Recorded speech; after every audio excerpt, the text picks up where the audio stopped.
पावन मंच को प्रणाम करता हूं और आपकी उपस्थिति को भी नमन करता हूं। अरे नमन कर दिया, ताली तो बजा दो। बहुत सुंदर आयोजन आज का, मैं बधाई देता हूं। और दिल्ली के अंदर बहुत कॉलेजों में कार्यक्रम करते हैं साहब, और ऐसा लगता है कि दिल्ली से ज्यादा जो IIT है या कहीं पर भी जो स्टूडेंट सुनते हैं बहुत अच्छा सुनते हैं। लेकिन आज ये एहसास हुआ चंडीगढ़ अपने आप में विशेष है साहब। चंडीगढ़ के लोग और भी बेहतर सुनते हैं। और ये जो सिक्योरिटी गार्ड लगा रखे, अगर ये अपनी बंदूक नीचे कर ले तो और ज्यादा एंजॉय करेंगे बच्चे। आप भी एंजॉय करो साहब, बिल्कुल मस्ती से सुनना है साहब, मस्ती से पढ़ना है। मस्ती का ही दिन है। और मैं तो बधाई देता हूं, मैं तो मूलते हरियाणा का हूं भाई साहब। पंजाब हो, हरियाणा हो, राजस्थान हो, उत्तर प्रदेश हो, इनमें चोली दामन का साथ है कि राजस्थानी से पूछ लिया। हमारे यहाँ जाट होते हैं, उनके यहाँ राजपूत होते हैं। हम बोले जी आपकी क्या खासियत है, राजस्थानी बोला जी अपनी बात पर जान दे दे। हम पंजाब और हरियाणा वालों से पूछा भाई तुम्हारे में क्या खासियत है, बोला जी बिना बात जान दे दे। तो हमारा तो भाई साहब बिल्कुल देसी मामला है। आदरणीय बैठे हैं सोही साहब, त्रिलोक जी, प्रणाम करता हूं। कवि सम्मेलनों में जाते हैं लोग बहुत अच्छा सुनते हैं साहब, बहुत ताली बजाते हैं। एक कवि सम्मेलन में चला गया भाई साहब, मैं 1 घंटे लगा रहा, एक ताड़ी नहीं बजाई। पता नहीं कहां से ठूठ बुला रखे थे सारे। 1 घंटे महेंद्र जी लगे रहे भाई साहब, कोई ताड़ी नहीं, बिल्कुल खामोश। पीछे एक बाबा खड़ा, उसने ताड़ी बजाई। मैं बाबा के पास गया, मैंने कहा बाबा बहुत मेहरबानी, तेरे को मेरी लाइन समझ में आई, तूने मेरी कविता पे ताड़ी बजाई। बोला मेरे तेरी एक लाइन समझ में नहीं आई, मैं तो तम्बाकू कूट रहा हूं, तू तो लगा रहे बस। तो चाहे तम्बाकू कूटो और चाहे मन से बजाओ, लेकिन एक बार हाथ खड़े करके तालियां बजा के बताओ कि मैं चंडीगढ़ में आया। कुछ लोग वहां बालकोनी पे खड़े हैं। हाँ बिल्कुल बिल्कुल तैयार है साहब, क्या बात है। वो वैभव पूछ रहा था भाई मैथ के कितने हैं, सबने ताली बजा दी। इंजीनियर कितने हैं? अरे ये पूछो भाई साहब, जो भी पूछने की बात है उसमें ये पूछो सबसे ज्यादा, मतलब पूछ रहे थे सबसे ज्यादा नंबर किसके, कौन सा प्रदेश ज्यादा। अरे ये पूछो गर्लफ्रेंड किस किस की है, सारे राज्य है भाई साहब। हरियाणा का आदमी बिल्कुल मस्त रहता है भाई साहब। आप हरियाणा के प्रदेश के पास से यो इतनी लोग महिलाएं बैठी है, प्रथम पंक्ति में नमन करता हूं बहन जी। मैं तो एक कवि सम्मेलन में चला गया, पहली पंक्ति में एक महिला बैठी बाबूजी, और गुस्से से घूर रही मेरे को आधे घंटे से, खूब फुल गुस्से में। मैंने कहा बहन जी कोई गलती हो गई क्या? बोली नहीं, तेरी शकल मेरी सास से मिलती है। मैंने कहा सास कभी मूछ है क्या? बोली मूछ का तो पता नहीं, पर दाढ़ी रोज बढ़ाती है। लेकिन कवि सम्मेलन का साहब मस्ती का माहौल रहता है, बहुत समय निर्धारित है और बरसात का टाइम भी है। ज्यादा लंबी कविताएं बाबूजी सुनाएंगे नहीं, ज्यादा लंबी कविता सुनाना अच्छी बात नहीं है। वो एक मंच से कवि ने बाबूजी इतनी लंबी कविता सुना दी, इतनी लंबी सुना दी, कविता सुनकर वहां पर बैठा हुआ एक 90 साल का आदमी मर गया। कितनी लंबी सुनेगा भाई साहब मनीष जी, कोई हद होती है थोड़ी ना, सुनाते रहो। कवि को कोर्ट ले जाया गया, जज साहब बोले कवि महोदय इतनी लंबी कविता सुना दी, तुम्हारी कविता सुनकर देश का एक वरिष्ठ नागरिक कम हो गया, तुम्हें सजा मिलेगी, वो भी फांसी की सजा मिलेगी, आप अपनी अंतिम इच्छा बताओ। कवि बोला जज साहब वही कविता मैं एक बार आपको सुनाना चाहता हूं। तो इतनी लंबी कविता सुनाने नहीं जा रहे हम भाई साहब, आपको बहुत मन की कविता सुनाएंगे। हरियाणा का आदमी तो वैसे ही मस्त होता है। हरियाणा की लुगाई इतनी देर चुप बिठा दो, सरदार जी मैं बता रहा हूं खड़ा नाश हो जाए। कति नाश पता है ना कई प्रकार के होते, पंजाब में और हरियाणा में। एक खड़ा नाश होता है, वो एक ने हेलीकॉप्टर चलाना सीख लिया। घर वालों ने कहा यार तूने हेलीकॉप्टर सीख लिया, एक बार हमको भी सैर करवा दे। बोला यार शोर बहुत मचाते हो। अरे बोला नहीं मचाएंगे, शोर वोर बिठा ले अपने हेलीकॉप्टर में। पूरा परिवार हेलीकॉप्टर में शर्त पे बिठा लिया, कोई शोर नहीं मचाएगा साहब। हेलीकॉप्टर काफी ऊंचाइयों तक ले गया, कोई नहीं बोला। मना कर खींचे, अगले ने पीछे मुड़ के देखा, सारे नाराज हुए पड़े पूरा परिवार। बोला अच्छा चलो कोई कुछ तो बोलो, कोई नहीं बोला। उसने अपनी माँ से कहा माँ तू ही कुछ बोल। उसकी माँ बोली बेटा मैं अब क्या बोलूं, मैं तो जब ही नहीं बोली जब तेरा बाप नीचे गिर गया था। ये है पंजाब और हरियाणा की महिला, ज्यादा देर खामोशी से बिठा ही नहीं सकते उनको। वो मेरे को तो याद है भाई साहब, एक बहुत मोटी महिला, हाँ वहां यहां भी बैठी है, यहां नहीं बैठी, यहां नहीं बैठी। ये मोटी महिला और बैठी हो तो मैं क्यों बताऊं कहां बैठी है, अपना आप सोच ले। मैं यहां बैठी हूं, ये मोटी महिला और भाई साहब मरियल सा पति, सोई साहब 30-40 किलो का पति उसका मुश्किल से। हाँ, ये भी एक आया मंच पे कर रहा था, वो जो उतना ही होगा 30-40 किलो का, वो भी फालतू बता रहा हूँ भाई साहब, बिल्कुल मरियल सा पति, मोटी महिला, उसे ले गई टैटू वाले के पास, जाके बोली भाई साहब इनके हाथ पे शेर बना दो। अब टैटू वाला हरियाणा का था, उसने पहले तो पति देखा मरियल सा, ये बात सुन के उसका खून जल गया कि पहले तो पति देख, इसके ऊपर जंगल का राजा बनवाए। उसने पहले तो पति देखा मरियल सा 30-40 किलो का वैसा, उसके बाद इतना सा हाथ उसका, जरा सी कलाई वैसा, बोला इस पर सांप बढ़ेगा, और ये सांप भी फल वाला नहीं बन सकता, इसके मरावा सांप बनेगा पड़ा हुआ लंबा, और ये सांप तो इसी साल बनवा लियो, नहीं अगले साल केचवा बनाना पड़ेगा।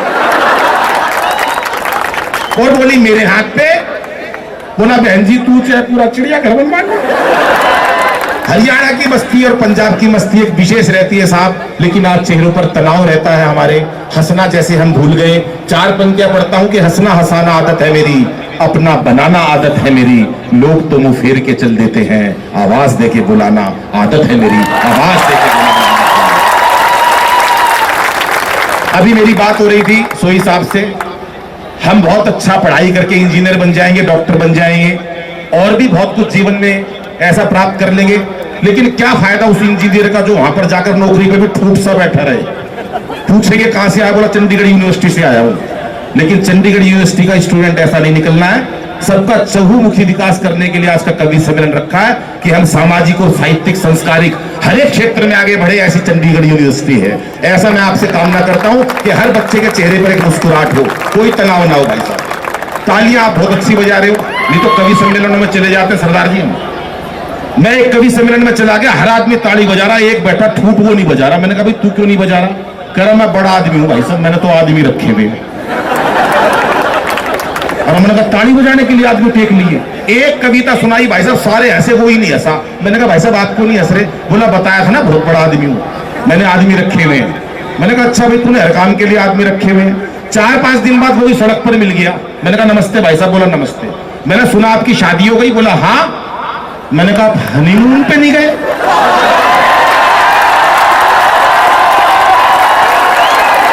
यहाँ किसी ने नहीं रखे हुए, यहाँ सारे मस्त लोग हैं। यहाँ बिल्कुल मस्ती की बात है। आइए साहब 4 राजनीति की बातों से जोड़ता हूँ। और हरियाणा का प्रदेश ऐसा, वहां तो बुजुर्ग भी ऐसा। मेट्रो दिल्ली में चलती है, सरदार जी ने मेट्रो में बैठ लिया। एक ताऊ मिल गया मेरे को हरियाणा का, मेरे से बोला रहा छोरे तू बलबीर का सैके, पिताजी के नाम से पूछ लेते उसका है क्या? और अब बोला छोरे बलबीर का सैके। मैं बोला ना ताऊ मैं बलबीर का कोनी। उसके कहा चाहे 2 मिनट बाद फिर पूछ लिया। और अब बोला छोरे तू बलबीर का सैके। मैंने कहा ताऊ 3 बार मना कर दी, बलबीर का कोनी। पर भाई साहब उसके कोई चैन नहीं, हरियाणा का बुड्ढा तो ऊत होता। दोबारा फिर पूछने लगा छोरे बलबीर का सैके। मैंने भी गुस्से में कह दी हाँ बलबीर का हूं। बोला होगा भाई बलबीर का, पर तू लागता को गया। तो ये मस्ती का आलम रहता है। एक बार जोरदार तालियां बजाएं, मैं आपको कुछ राजनीतिक छंदों से जोड़ता हूं। कि इस बार मोदी जी की आई सरकार, देखो सबको उम्मीद है कि अच्छे दिन आएंगे। सबको उम्मीद थी कि अच्छे दिन आएंगे, लेकिन पता नहीं आएंगे कि नहीं आएंगे। आएंगे तो अच्छी बात और नहीं आएंगे तो अच्छी बात, लेकिन 4-5 नेता तो खामखाराजी हो रहे हैं कि अच्छे दिन आएंगे। ये लोकसभा के इलेक्शन की बात करता हूं साहब, आप पंक्ति को आनंद लीजिएगा। कि इस बार मोदी जी की आई सरकार, देखो सबको उम्मीद है कि अच्छे दिन आएंगे। और केजरी जी सोच रहे मेरे धरनों के लिए कहीं आलीशान एक चबूतरा बनाएंगे। मैंने कहा भाई चबूतरे का क्या करेगा? बोला जी रोज धरने देने पड़ते हैं, एक अच्छा सा चबूतरा बन जाएगा, मैं तो वहीं विश्राम कर लिया करूंगा, नहीं तो लाल किले जाना पड़ता है। पंक्तियों का आनंद लीजिएगा, 4 पंक्तियां पढ़ता और आपका पूरे सदन का आशीर्वाद चाहूंगा साहब। कि इस बार मोदी जी की आई सरकार, देखो सबको उम्मीद है कि अच्छे दिन आएंगे। और केजरी जी सोच रहे मेरे धरनों के लिए कहीं आलीशान एक चबूतरा बनाएंगे। आडवाणी सोच रहे पीएम तो बने नहीं, आडवाणी सोच रहे पीएम तो बने नहीं, लगता है सीधे राष्ट्रपति ही बनाएंगे। और इस पंक्ति पे आपकी आईक्यू का पता चल जाएगा साहब, जितने लोग उनका आशीर्वाद चाहूंगा। कि आडवाणी सोच रहे पीएम तो बने नहीं, लगता है सीधे राष्ट्रपति ही बनाएंगे। और राहुल जी बोले नहीं कांग्रेस पे भरोसा, लगता है शादी मेरी मोदी जी कराएंगे। ये अच्छी बात है भाई साहब, ऐसा प्रदेश होना चाहिए। नेता विपक्ष का हो तो भी शादी में राजी है। लेकिन कांग्रेस से लोग क्यों नाराज हुए, दिल्ली की राजनीति बताता हूं साहब, 4 पंक्तियों में फिर आपको इतिहास दोहराता हूं कि कांग्रेस ने 65 साल में बड़ा अच्छा काम करा होगा, लेकिन क्यों नाराज हुए, पूरा देश नाराज हुआ कुछ चंद बातों से। 4 पंक्तियों में इतिहास बताता हूं, आपका समर्थन और आपका प्यार चाहूंगा। कि रामदेव को भगाया, याद है भाई साहब, वो रामलीला मैदान से लठ मार मार के, याद है कई लोगों को। अभी मोदी जी ने अपना सूट नीलाम करा, रामदेव जी बोले मैं भी करूंगा।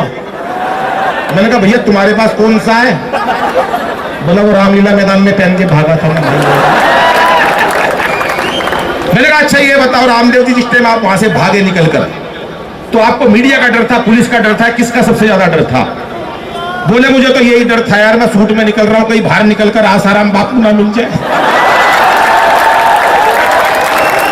कि रामदेव को भगाया, अन्ना बाबा को सताया, दामिनी का कांड हमें दे रहा दुहाई है।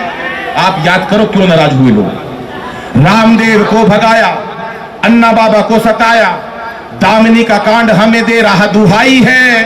और देश का किसान रोया, सीमा पे जवान रोया, पीएम की खामोशी भी रास नहीं आई है।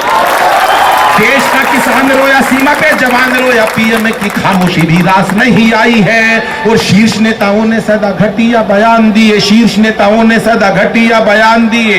रोज घोटालों ने छवि उनकी गिराई है। और महंगाई ना रोक सके बाकी जो भी वोट बचे, झाड़ू वाली पार्टी ने कर दी सफाई है। दिल्ली में भाई साहब 70 सीटों में से 67 सीटें आई केजरीवाल साहब की। मैंने पूछा उनसे, मैंने कहा 70 सीटों में से साहब 67 आई है, 70 क्यों नहीं आई? बोला यार झाड़ू कितनी भी अच्छी दे लो, थोड़ा बहुत कूड़ा रह ही जाता। स्थिति यहां तक पहुंच गई है। लेकिन पढ़ाई पढ़नी चाहिए साहब मन से। मैं देख रहा हूं यहाँ बच्चे बहुत मन से पढ़ते हैं, बहुत दूर से आए हुए हैं। लेकिन मैं एक संदेश जरूर देता हूं, रखियो यार।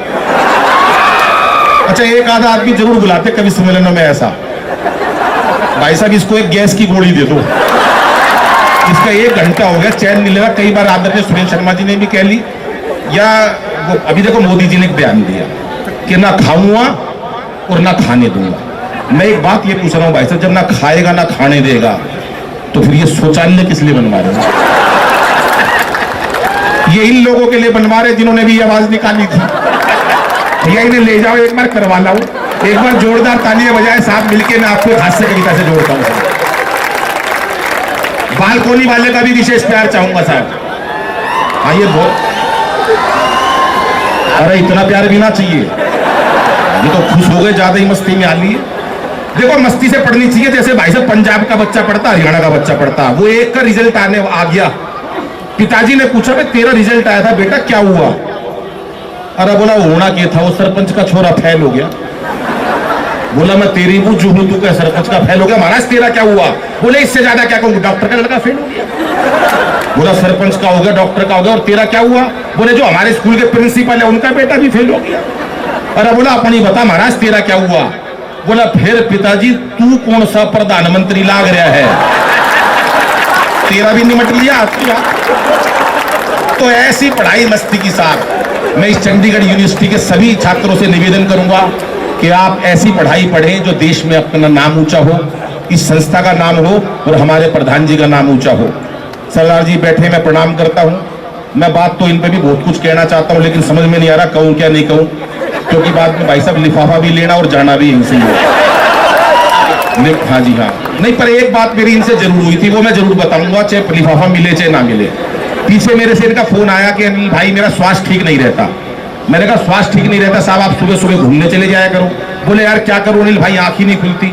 मैंने कहा जी एक नौकर रख लो। इन्होंने 10,000 रुपए महीने का एक नौकर रख लिया जो सिर्फ जगाएगा 5 बजे। अब इन्होंने वो नौकर रख लिया साहब, ये सोने लगे 9 बजे। भाई साहब नौकर ने इनको से इन्होंने पूछा भाई मैंने तेरे को 10,000 रुपए महीना में रखा हुआ है, कम से कम तू जगाता, मेरे को इसी काम के लिए रखा, तूने जगाया क्यों नहीं? बोला जी मैंने तो आपको जगाया भी था, आप तो घूम के भी आ गए। बोले मैं दुनिया को सिखाता हूं, ये मेरे को सिखा रहा है।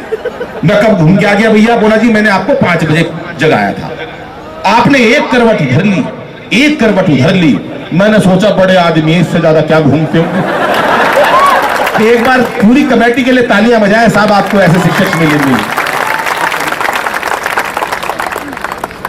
हास्य व्यंग की कविता भाई साहब कहां से परिवार से मैंने निकाला है उस हास्य व्यंग को। आजकल चुटकुले टिप्पणियों के माध्यम से पूरा देश हंसा रहा है, लेकिन हम कवि हैं और अपना दायित्व पूरा करते हैं। सब टीवी हुआ क्या बात है, पूरे देश ने इस कविता को पसंद किया। मैं आपका ध्यान चाहूंगा और मस्ती के साथ, लेकिन इस कविता से सिर्फ एक बात सीखनी है कि हमको टेंशन नहीं लेनी साहब। टेंशन में नहीं पढ़ना, किसी तनाव में नहीं पढ़ना, मस्ती के साथ पढ़ना है। कविता से आप आश्चर्य लिए और आप सभी आनंद लीजिएगा साहब। कि आजकल के बच्चे गजब ढा रहे हैं, आजकल के बच्चे गजब ढा रहे हैं परीक्षाओं में। भाई साहब पता नहीं क्यों इतने नंबर ला रहे हैं। आजकल के बच्चे गजब ढा रहे हैं परीक्षाओं में, पता नहीं क्यों इतने नंबर ला रहे हैं। हम तो 7-8 भाई थे, पढ़ाई में खूब दिल लगाया करते, तब जाके सबके मिला के 60-70% आया करते पूरे परिवार के। हौसले इतने बुलंद, कभी उदास नहीं हुए। हौसले इतने बुलंद, कभी उदास नहीं हुए। 1 साल में 2 भाइयों से ज्यादा पास नहीं हुए, इतने ही होते थे। घर वालों ने जो पुस्तक एक बार दिलवा दी, बहन जी तो समझ गए, घर वालों ने जो पुस्तक एक बार दिलवा दी, भाई साहब सारी उम्र वही चला दी। छोटे वाला भाई कई ट्यूशने पढ़ा, पूरा जोर लगा लिया, अगली क्लास में नहीं चढ़ा। दरअसल उसे जबरदस्ती स्कूल में डलवा दिया, दरअसल उसे जबरदस्ती स्कूल में डलवा दिया। पहली कक्षा में दाखिल कराया था, 5 साल बाद पहले से उठा लिया, वही पाया उसी बेंच पे। और इस पंक्ति में पूरे सदन का फिर आशीर्वाद चाहूंगा कि 12वीं कक्षा में, देखो मेरा अनुसरण नहीं करना, सिर्फ मेरे से मस्ती सीखनी है कि आपको बिल्कुल तनाव रहित होकर पढ़ना है, लेकिन नंबर बहुत अच्छे लाने हैं। 12वीं कक्षा में मेरे अकेले के प्रथम पंक्ति का विशेष दायित्व रहता है साहब। सबकी तालियां चाहूंगा जितने लोग खड़े हैं। माइक वाला कहां है? हाँ, तेरा भी चाहूंगा आशीर्वाद। 12वीं कक्षा में कान खोल के सुन लो, चौकन्ने हो जाओ, हाथों को तैयार कर लो साहब। मेरे अकेले के पूरे परिवार में, बाबूजी सरदार जी आप बहुत ध्यान से सुन रहे हो, सुन लो। 12वीं में मेरे अकेले के 33% नंबर आए। ये है खुशी आप लोगों की। मुझे लगा कि मैं चंडीगढ़ में आया हूं। 12वीं में मेरे अकेले के 33% नंबर आए थे। घर वालों ने जश्न मनाए थे। कैसे जश्न मनाए थे सुनो। जब मैं रिजल्ट देखकर घर लौटा तो अद्भुत घड़ी थी। बड़ी बुआ दरवाजे पे आरती का थाल लिए खड़ी थी। कहने लगी बच्चे ने इतिहास रच दिया। और इसी खुशी में सवेरे की सवामनी शाम का भंडारा रख दिया। 33% पे भंडारे होते थे। और पिताजी ने खुशी खुशी में पूरे घर में सफेदी करवा दी कि बेटे के 33 आए हैं। पिताजी ने पूरे घर में सफेदी करवा दी और मार्कशीट शीशे में जड़वा के ड्राइंग रूम में टंगवा दी। रिश्तेदारों को दिखाऊंगा। और कविता का सबसे पावरफुल पंच देता हूं और सबका आशीर्वाद चाहूंगा कि बड़ी अम्मा ने तो यहां तक कह दिया, दादी मां ने तो यहां तक कह दिया कि अब जब तक इस बच्चे की पढ़ाई चलेगी घर में देसी घी की अखंड जोत जलेगी। ये अलग बात है पढ़ाई बीच में ही छुड़वानी पड़ी। सरदार जी 6 महीने से पहले जोत बुझानी पड़ी। लेकिन ना कोई शिकवा ना कोई गिला, दाखिला आखिर कॉरेस्पॉन्डेंस में मिला। क्योंकि हमारे समय में बच्चे पढ़ाई से बिल्कुल नहीं घबराते थे। एक कक्षा में कई साल लगाते थे। और कई बच्चों के तो रिश्ते भी स्कूल के थ्रू आते थे। ये महेंद्र अजनबी जी की शादी स्कूल से ही हुई है कि 6ठी में पढ़ता 24 साल का हो गया। हमारे समय में बच्चे पढ़ाई से बिल्कुल नहीं घबराते थे। एक कक्षा में कई साल लगाते थे। और कई बच्चों के तो रिश्ते भी स्कूल के थ्रू आते थे। और कई बार तो भाई साहब सिलेबस तक एक्सपायर हो जाया करते। कई बार तो सिलेबस तक एक्सपायर हो जाया करते। बच्चे वही पढ़े रहते, सब मास्टर रिटायर हो जाया करते। और जो बच्चे एक कक्षा में कई वर्ष लगा दिया करते उन्हें अगले साल कक्षा का मॉनिटर बना दिया करते। जो बच्चे एक कक्षा में कई वर्ष लगा दिया करते उन्हें अगले साल कक्षा का मॉनिटर बना दिया करते। वही बच्चे आज देश के विजेता बन गए, और उस टाइम के सारे मॉनिटर आज देश के नेता बन गए, और उस टाइम के सारे बच्चे आज देश के उस टाइम के सारे मॉनिटर देश के नेता बन गए। लेकिन आजकल के बच्चे जाने किस तनाव में रहते हैं, आजकल के बच्चे जाने किस तनाव में रहते हैं, हर वक्त एक अभाव में रहते हैं। आजकल के बच्चे जाने किस तनाव में रहते हैं, हर वक्त एक अभाव में रहते हैं। अरे बच्चों का बचपन बस्ते के बोझ तले दब गया, माँ बाप का प्यार कंप्यूटर टीवी व मोबाइल की भेंट चढ़ गया, माँ बाप का प्यार कंप्यूटर टीवी व मोबाइल की भेंट चढ़ गया। धन्यवाद।